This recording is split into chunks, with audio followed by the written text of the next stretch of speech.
Wolfenstein 2009 is an interesting game. Not because the game itself is deep, it's kind of a mediocre shooter at best, to be honest, but just because of the circumstances around it. It's a largely forgotten game, and as I was streaming it, most people didn't know of its existence. I put some of that blame in the fact that you simply cannot legally obtain this game anymore. If you want to buy it, you're going to have to find a used copy. For PC, this is pretty difficult, as a lot of us don't even have optical drives at this point, and you're going to be paying more than what you really should for an old mediocre game. On console, you can probably find it easier used, but the point remains, you can't legally obtain this from the publisher. It's abandonware. It's not on Steam, it's not on GOG, you simply just cannot find it. The only way to download and play this game is to pirate it. The reason I find this interesting is because this game is sort of considered canon. Certain characters did come back from this game in Machine Head's latest Wolfenstein games. Now obviously BJ is going to come back, that's expected, although it's a little weird to see him looking like a generic Gillette ad instead of a roided out walking fridge. The character I want to focus on is Caroline Becker, who you should recognize. She is in Machine Head's latest Wolfenstein games. But she's in this game too, and this is her origin. She came from Wolfenstein 2009. She was a main character, and in one of the missions you have to go rescue her from the Nazis. Well, she punches Hans Gross in the face and then gets shot. In this game it's assumed she's dead, but she was brought back in Machine Head's games, paralyzed and in a wheelchair. She even mentions that she punched Hans in the face. So clearly this game is canon, but kind of ignored anyway. This makes it even more confusing as to why this game is abandonware. I guess we have to look back at the publishers. Wolfenstein 2009 was published by Activision, who at the time held the rights to Wolfenstein. Between then and now, Bethesda ended up getting the rights to Wolfenstein. So the question is, why is Bethesda not publishing this game anymore? Well, we can look back at an interview where they asked them if the latest Activision Wolfenstein game had any bearing of their version, which they replied, "No, it does not. We do not try to include that game as part of our story. Personally, I think Activision did a crap job, and I think that answers the question. They don't want it to be seen because they think it'll hurt Wolfenstein's brand. They don't think it's a good game, and they don't want people to see that game instead of their Wolfenstein games." This even makes sense as to why part of the characters from this Wolfenstein game made it into Machine Head's Wolfenstein games. They said they thought that they could do a better job, and let's be honest, they did. But at this point, I don't think it would really hurt anyone to start publishing it again, because when you search Wolfenstein, you're either going to find the latest games, or Wolfenstein 3D, or Return to Castle Wolfenstein. You won't find Wolfenstein 2009, you have to do some digging to find that. And the game itself isn't a dumpster fire, it's actually pretty decent. It does everything you'd expect a Wolfenstein game to do. The graphics are okay for 2009, certainly aren't bad. There's a good amount of variety in enemies, weapons, and locations. And there's even some extra added stuff like upgrades and some powers that can be really this game's main gimmick, but not gimmicky enough to really sell the game. The enemies vary from your standard Nazis that'll die in a few bullets, to enemies that have more interesting mechanics to them, like being able to make shields around other weaker enemies, to even the occasional boss. The weapons are interesting because they don't follow stereotypical World War II weapons. You do have 4 regular World War II weapons, a Kar-98 which serves the standard bolt-action sniper role, an MP-40 for your submachine gun, and an STG for the ranges in between. You also have a Panzerschreck for your stronger explosive ordnance. But after this, all the weapons are more interesting. It does have a regular flamethrower, which I find to be interesting because you don't get a shotgun in this game. This is your up-close weapon, which I'm totally okay with, because the voice acting is so silly it doesn't get old to hear Nazis screaming on fire. That sounded really bad.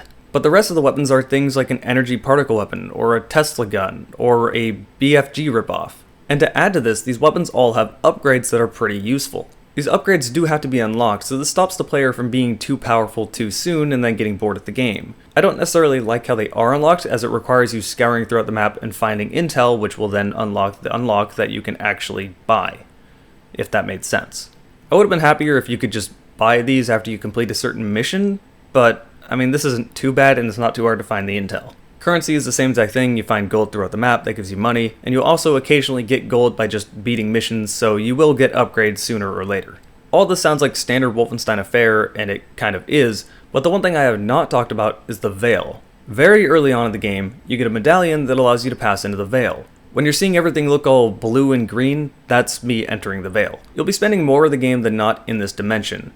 It allows you to move a little bit faster, and you can recharge your energy by entering a veil well, which are scattered plentiful throughout the map. Throughout the game, you'll also get powers attached to this veil, none of which are really too deep, but they do add to the gameplay. one of which allows you to slow down time, so a bolt time mechanic is always useful. Another one allows you to bring up a shield around you, which is again incredibly useful. And the last one is probably less useful but still good, and that's the empower mechanic, which just lets you get stronger. What I didn't realize is that this mechanic lets you shoot them through these sort of force fields that they have. I realized this literally the last mission of the game, and I wish I knew that sooner because it does give it a use. I didn't use it at all before that. In my defense, this game does not explain it to you. When it tries to explain it to you, there's a force field in front of you with an explosive behind it. You obviously cannot shoot the explosive because your bullets don't go through it, and you're supposed to use empower to shoot the explosive behind it, break a generator, and then the force field goes down, you can walk through. But what I ended up doing is just throwing a grenade, and the blast radius was so big that it just blew up the explosive anyway, and I never figured it out. I only learned that I could do this when they gave me the same puzzle later on, but I didn't have any grenades. The rest of the game is so straightforward I figured I was just missing something. Regardless, I like these powers existing, although they're not strong enough to really carry the game to be anything different than just another Wolfenstein game. The last interesting thing about this game is that they try to add sort of a pseudo-hub world, and I don't quite care for this. Hub worlds are fine when done well, but this one just kind of is tedious and is in the way from you getting from one mission to the next. Enemies respawn after every mission, so they're just sort of in the way. Sort of like how I felt about the original Rage. If it was just one dungeon to the next, I would have liked the game a lot more. They could have done something very good with this hub world, like say in The Darkness 1. And The Darkness 1, this hub world is kind of a selling point of the game in a way because it just adds to the atmosphere. The original Darkness was an amazingly atmospheric game, and walking through the subways, seeing all the people, hearing the music, it really just draws you into everything going on around you. It makes you feel like you're in that world and playing in that world.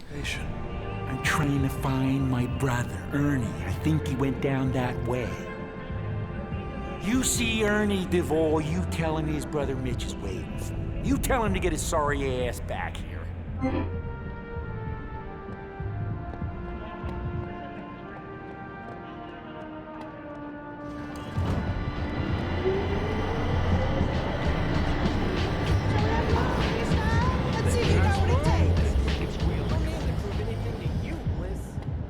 In this, it's still really obvious you're playing a video game and you just kind of want to get to the next mission. The difference is, in Wolfenstein 2009, you don't care what the NPCs have to say. You just want to shoot more Nazis. In The Darkness 1, you want to listen to every bit of writing coming from any NPC, whether it's relevant or important or not. It's an interesting world, and that's not quite the same for Wolfenstein 2009. It doesn't ruin the game by any means, but I think they could have done much more with this, or could have just done away with it entirely. Perhaps they were using it for pacing so the game isn't dialed to 11 the entire time. But Doom 2016 did a much better job at this, and they didn't have any hub world or anything to really slow you down, aside from a few missions just being a little slower and having weaker enemies before ramping things back up. Regardless, that's about all there really is to this game. It's pretty straightforward Wolfenstein game with a few twists here and there, but nothing that really stands out as terrible or great.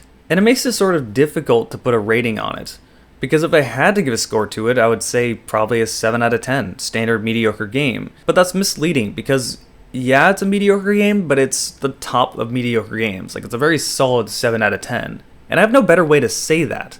It's a game that's probably best played as a time waster, but not really as the next blockbuster. If you're not really into shooters, you'll probably get bored of this game pretty quick, but if you are, you'll play it till the end, beat it once, then maybe never play it again, and probably forget about it. That's why I find it so interesting, the fact that they still made connections from this game to the Machine series, which had a much better critical reception. But that's going to sum up this video. Thank all of you guys for watching. If you want to help me out, you can come check me out on Twitch. That's where I stream this entire game. Twitch subs also get early access, so you can see my videos a day ahead of time. The same applies over to my Patreon. You can see all of those right there. Go check them out if you want to help me. I love all you guys for supporting me. It's pretty awesome, and I'll either see you next video or over on my Twitch.